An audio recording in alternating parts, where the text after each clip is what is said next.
Kariz qaynonamdan oson tayyorlanadigan karizcha ovqat retsepti.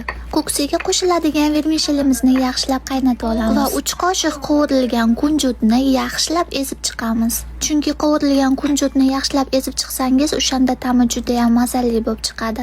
Ko'ksiga qo'shiladigan har xil vermishellar bor. Bizniki esa grechkadan tayyorlangan vermishel.